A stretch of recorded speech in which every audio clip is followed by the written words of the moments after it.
Hi friends, ఇంత పెద్ద గుమ్మడికాయతో గుమ్మడికాయ వడియాల రెసిపీ ఎలా చేసుకోవాలో ఈ వీడియోలో చెప్పబోతున్నాను. అయితే ఒక్కొక్కరు ఒక్కొక్కలాగా చేసుకుంటారు ఫ్రెండ్స్ గుమ్మడికాయ వడియాలు. కొంతమంది ముక్కలతో, కొంతమంది లడ్డూల్లాగా అలా చేసుకుంటారు.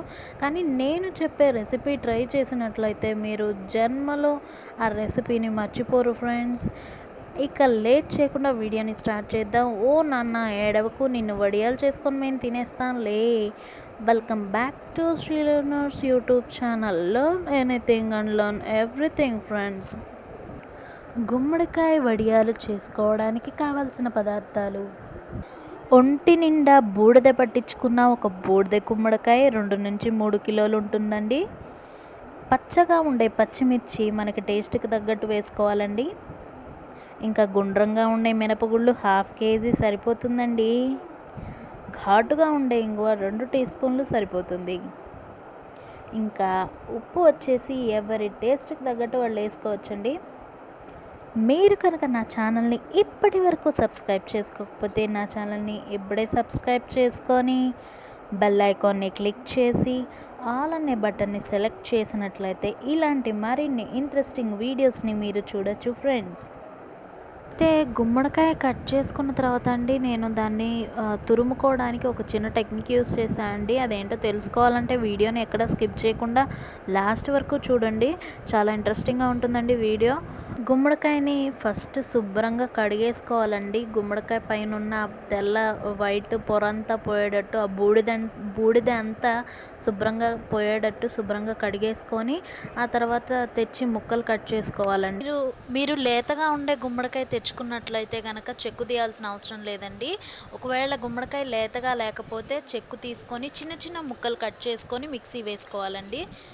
నేను ఇలా కొంచెం పెద్ద ముక్కలు కట్ చేసుకున్నాను, ఎందుకంటే మా ఇంట్లో పిండి మిల్లు ఉందండి. ఆ మిల్లులో వేస్తే మనము మిక్సీలో వేస్తే ఎలా అయితే అవుతుందో అలాగే అవుతుందండి. ఎందుకంటే మేము ఎట్ ఏ టైం 3-4 కాయలు కట్ చేస్తాం కాబట్టి ఒకేసారి అన్ని కాయలు మిక్సీ వేసుకోవడం అంటే చాలా లాంగ్ ప్రాసెస్ అని చెప్పనని ఈ టెక్నిక్ యూజ్ చేస్తున్నామండి. ఇది మా మామయ్య గారి టెక్నిక్. అచ్చం మనం మిక్సీలో వేస్తే ఎలా అయితే వస్తుందో అలానే వస్తుందండి. చూడండి మీరు కూడా. మిక్సీ వేసుకున్న తర్వాత అండి, ఇలాగ ఒక జల్లి గిన్నె తీసుకొని ఆ జల్లి గిన్నెలో ఇదంతా ఈ మిక్సీ వేసుకున్నదంతా జల్లి గిన్నెలో వేసుకోవాలండి. ఆ జల్లి గిన్నె కింద ఇంకో గిన్నె పెట్టుకోవాలండి, ఎందుకంటే ఆ రసం అంతా ఆ గిన్నెలో పడిపోతుంది. గిన్నె పెట్టుకోవడం మాత్రం మర్చిపోకండి. ఇలా ఈ పిప్పంతా తీసి దీని మీద వేసిస్తే ఏమవుతుందంటే గుమ్మడికాయ జ్యూసు వేరుగాను పిప్పి వేరుగా మనకి డివైడ్ అవుతుందన్నమాట. ఆ జ్యూసు మనం పారేయకూడదండి. ఏం చేయాలనేది నేను వీడియోలో చెప్తాను కాబట్టి వీడియో ఎక్కడ స్కిప్ చేయకుండా చూడండి. ఇలా మొత్తము జల్లి గిన్నెలో వేసేసుకుంటున్నానండి. ఇగో కింద గిన్నె పెట్టేసుకున్నాను. ఆ జ్యూస్ అంతా గిన్నెలో పడిపోతుంది. ఆ జ్యూస్ మనం పారబోయాల్సిన అవసరం లేదండి. ఇంకా ఈ టబ్లో ఉన్నదంతా కూడా ఇందులో వేసేసుకుందామండి. ఈ ప్రాసెస్ అంతా మనం రాత్రి పడుకోబోయే ముందే చేసుకోవాలండి. మర్చిపోకుండా రాత్రి నిద్రపోయేటప్పుడు ఈ మినపగుళ్ళు నానబెట్టి పడుకోవాలండి. 1/2 కేజీ మినపగుళ్ళు స్టీల్ గిన్నెలో నానబెట్టినట్టయితే తొందరగా నానుతుంది, ఎక్కువసేపు నానుతుంది, పిండి కూడా ఒదుగొస్తుందండి. మర్చిపోకుండా మినపగుళ్ళు రాత్రిపూటే నానబెట్టాలి. తెల్లారాక వెంటనే శుభ్రంగా కడిగేసుకొని నెక్స్ట్ డే మార్నింగ్ నిద్ర లేవడంతోనే మినపగుళ్ళు శుభ్రంగా కడిగేసేసుకొని నానబెట్టిన వాటర్ అంతా వంపేసుకొని మనము నార్మల్ వాటర్తో కాకుండా గుమ్మడికాయ వడియాలు పిప్పి నుంచి వచ్చిన వాటర్ ఉంటుంది కదండి, గుమ్మడికాయ వాటరు. ఆ గుమ్మడికాయ వాటర్తోనే మనము మినపగుళ్ళు రుబ్బుకోవాలండి, నార్మల్ వాటర్ యూస్ చేయొద్దు. ఇగో ఈ గుమ్మడికాయ వాటర్తోనే మనము మిక్సీ రుబ్బేసుకోవాలి పిండి. ఇప్పుడు పిండి రుబ్బుకుందామండి. చూడండి కేక్ ముక్క పడ్డట్టు బలపడింది.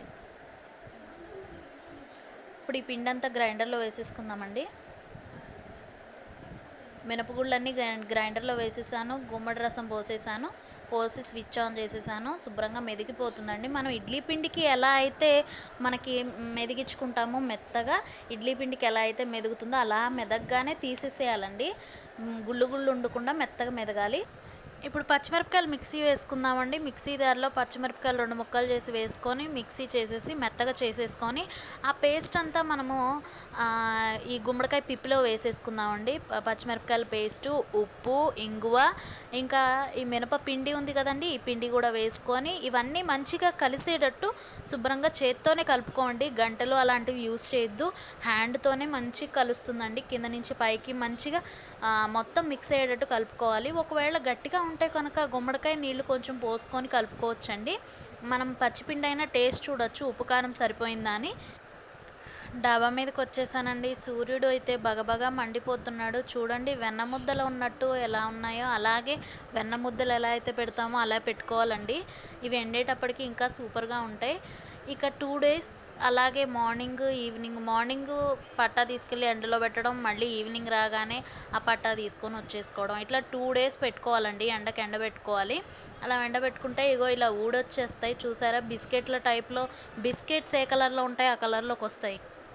ఆ తర్వాత వేయించిన తర్వాత గోల్డ్ ఎల్లో కలర్ వస్తాయండి. అది కూడా చూపిస్తాను నేను. అలాగా 2 డేస్ మనం మర్చిపోకుండా రాత్రిపూట బయట ఉంచొద్దండి, మెత్తగా అయిపోతాయి. మార్నింగ్ 7కి అట్లా పెట్టేసుకుంటే ఈవినింగ్ 5 కల్లా తెచ్చేసుకోవాలండి, ఇంట్లో పెట్టేసుకోవాలి. అట్లా ఒక 2 డేస్ చేశారంటే మంచిగా గలగల సౌండ్ వస్తాయి. అట్లా గలగల సౌండ్ వస్తే ఎండిపోయినట్టండి. చూడండి ఎంత చక్కగా ఉన్నాయో, సన్నగా. లడ్డూల టైప్లో కూడా లేవు, చూడండి బిస్కెట్ల టైప్లో సన్నగా భలే ఉన్నాయి, వెన్న ముద్దల టైప్లో. ఇప్పుడు ఇవి వేయిస్తే ఏ కలర్కి వస్తాయి అనేది కూడా నేను చూపిస్తానండి. ఎలా వేయించుకోవాలనేది కూడా నేను చూపిస్తాను. ఇట్లా ఎండిపోయినవన్నీ ఒక డబ్బాలో వేసుకోవాలండి. ఒక ప్లాస్టిక్ డబ్బానో స్టీల్ డబ్బానో ఏదో ఒకటి తీసుకొని ఈ ఎండిపోయినవన్నీ గుమ్మడొడియాలన్నీ ఆ డబ్బాలో వేసేసుకొని గట్టిగా ఉండే మూత పెట్టుకోవాలండి. లూజ్ మూత పెట్టుకుంటే మళ్ళీ మెత్తగా అయిపోతాయి. ఒకవేళ మెత్తగా అయిపోయినా ఎండబెట్టుకోవచ్చు, కానీ పురుగులు పడితే మాత్రం మొత్తం పారేయాల్సి వస్తుంది. కాబట్టి గట్టిగా ఉండే మూత పెట్టుకోవాలండి. ఈ గుమ్మడొడియాలు వేయించుకునేటప్పుడు అండి ఆయిల్ వేడెక్కిన తర్వాత సిమ్లో పెట్టుకొని వేయించుకోవాలండి. ఇలాగ లైట్ రెడ్ కలర్లోకి వస్తాయి. టేస్టీ మాత్రం సూపర్ ఉంటుందండి. క్రిస్పీగా ఉంటాయి. ఈ గుమ్మడొడియాలతో మీరు ఏ రెసిపీ చేసుకుంటారో మాకు కామెంట్ చేయండి. గుమ్మడొడియాలతో చేసే రెసిపీస్లో నాకు గుమ్మడొడియాల చారు అంటే చాలా ఇష్టం అండి. ఈ వీడియో కనుక మీకు నచ్చినట్టయితే please like, share and subscribe. Thank you for watching.